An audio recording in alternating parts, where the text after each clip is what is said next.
अस्सलाम वालेकुम। तो आज हम पढ़ेंगे स्ट्रक्चर ऑफ हीमोग्लोबिन। तो जो हीमोग्लोबिन है वो ब्लड के अंदर पाई जाने वाली एक प्रोटीन है, रेड ब्लड सेल्स के अंदर पाई जाती है। और इसका जो मेजर फंक्शन है वो ये है कि जो हीमोग्लोबिन है ये क्या करती है, ट्रांसपोर्ट ऑफ ऑक्सीजन करती है, वी ऑल नो। ठीक है, ट्रांसपोर्ट ऑफ ऑक्सीजन करती है लंग्स से टिश्यूज़ में। ठीक है, अब इसका जो स्ट्रक्चर है, जो हीमोग्लोबिन है, जो ब्लड होता है एडल्ट ह्यूमन बीइंग का, एक एडल्ट ह्यूमन बीइंग के ब्लड के अंदर डिफरेंट टाइप्स की हीमोग्लोबिन पाई जाती है, जिसके अंदर जो मोस्ट अबंडेंट होती है इसे हम कहते हैं हीमोग्लोबिन ए। जो हीमोग्लोबिन ए होती है ये सबसे अबंडेंट होती है, और उसके अलावा भी होती हैं। फॉर एग्जांपल फीटल हीमोग्लोबिन होती है 3 to 4% होती है पूरे हीमोग्लोबिन की, लेकिन फीटल लाइफ के अंदर ऑलमोस्ट पूरे ब्लड के अंदर वो फीटल हीमोग्लोबिन होती है, लेकिन एडल्ट्स के अंदर वो फिर रिड्यूस होते होते 2 to 3% फीटल हीमोग्लोबिन ब्लड के अंदर प्रेजेंट होती है। इसके अलावा और भी मतलब माइनर टाइप्स होती हैं हीमोग्लोबिन की। जो हीमोग्लोबिन ए है ये 4 चेन से मिलकर बनती है। ठीक है, ये 4 चेन से मिलकर बनती है। कौन कौन सी? 2 जो हैं वो अल्फ़ा चेन्स हैं, और 2 जो हैं वो बीटा चेन्स हैं। 2 अल्फ़ा चेन्स और 2 बीटा चेन्स। अच्छा, उसके बाद ये जो दोनों जो चेन्स होती हैं ये नॉन कोवलेंट इंटरेक्शन से आपस में जुड़ी होती हैं।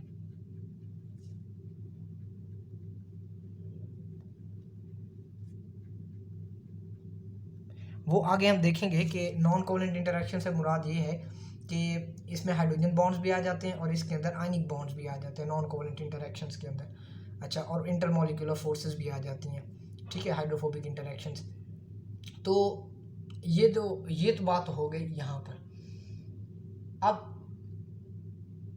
इसके अंदर जैसे हमने मायोग्लोबिन के बारे में के अंदर बात की थी, ये जो हीमोग्लोबिन होती है इसके अंदर हीम होता है। ठीक है, हीम होता है। अच्छा, और हीम होता है और साथ में एक पॉलीपेप्टाइड चेन होती है।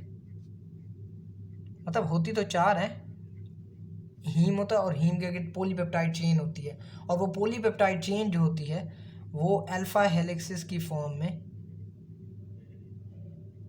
इस हीम के गिर्द रैप हुई होती है। जैसे हमने कल हीमोग्लोबिन के बारे में भी इससे पिछली वीडियो में बात की थी, उसका लिंक मैं इसी के डिस्क्रिप्शन में डाल दूंगा कि वहाँ पर क्या होती है कि जो हीम होती है उसके गिर्द जो पॉलीपेप्टाइड चेन होती है वो अल्फा हेलिक्सिस की फॉर्म में रैप करती है। मगर यहाँ पर जो हीम वाला स्ट्रक्चर है वो तो हीमोग्लोबिन और मायोग्लोबिन के अंदर सेम है, मगर एक डिफरेंस है। जो हीमोग्लोबिन है ये एक कॉम्प्लेक्स प्रोटीन है मायोग्लोबिन के मुकाबले में। ठीक है, it is a complex protein, और इसी कॉम्प्लेक्सिटी की वजह से शायद ये जो हीमोग्लोबिन होती है ये एक तो प्रोटॉन ट्रांसफ़र करती है बिसाइड ऑक्सीजन ट्रांसपोर्ट के। ठीक है, प्रोटॉन की ट्रांसपोर्ट भी करती है और साथ ही ये कार्बन डाइऑक्साइड की ट्रांसपोर्ट भी करती है, जो कि हम सब्सिक्वेंट चैप्टर्स में पढ़ेंगे, ट्रांसपोर्ट। ठीक है, और ये किस वजह से है? इसके कॉम्प्लेक्स स्ट्रक्चर की वजह से है। ठीक है, और अब हम पढ़ते हैं इसका क्वाटर्नरी स्ट्रक्चर, हीमोग्लोबिन का क्वाटर्नरी स्ट्रक्चर।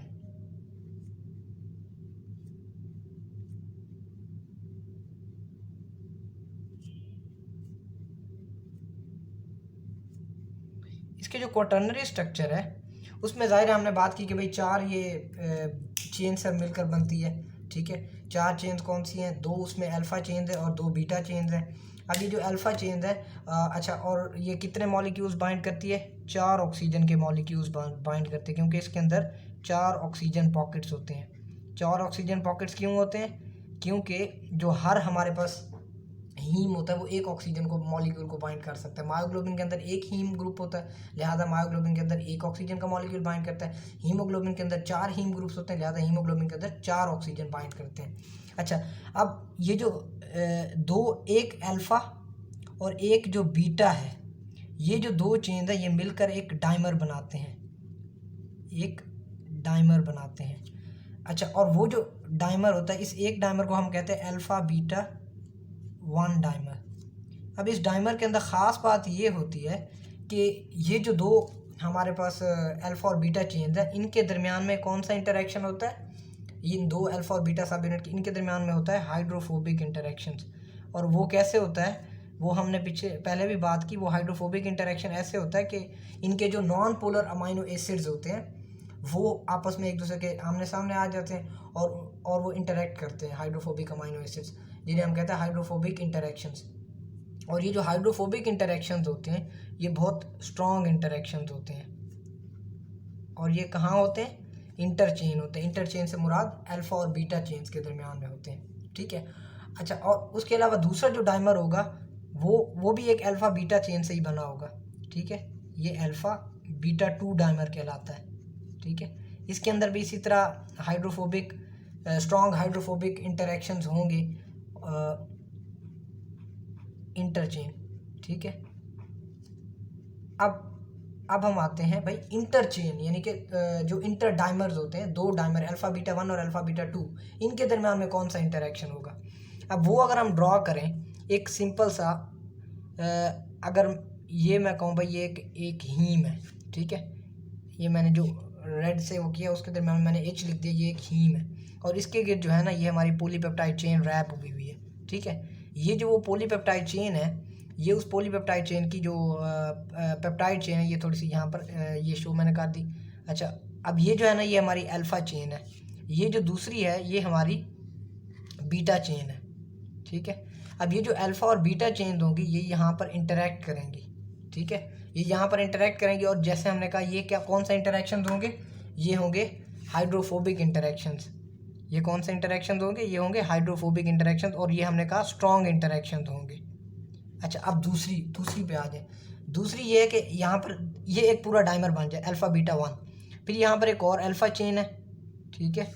ये अल्फ़ा चेन है, यहाँ पर मैंने ये शो किया हीम दरमियान में, और ये इसके गिर्द इसकी पॉलीपेप्टाइड चेन है, ये दूसरा बीटा, और इसके गिर्द इसकी ये पॉलीपेप्टाइड चेन है। और ये पॉलीपेप्टाइड चेन्स ये भी आपस में यहाँ पर इंटरेक्शन शो कर रही हैं, और ये भी हाइड्रोफोबिक इंटरेक्शन है। और याद रखें ये क्या है, ये स्ट्रॉन्ग इंटरेक्शन है। अब ये यहाँ पर ये जो दो चेन्स हैं अल्फ़ा बीटा 1 डाइमर और अल्फ़ा बीटा 2, इनके दरमियान में ये जो एरिया है अल्फ़ा बीटा 2, यहाँ पर ये एक इंटरेक्शन है।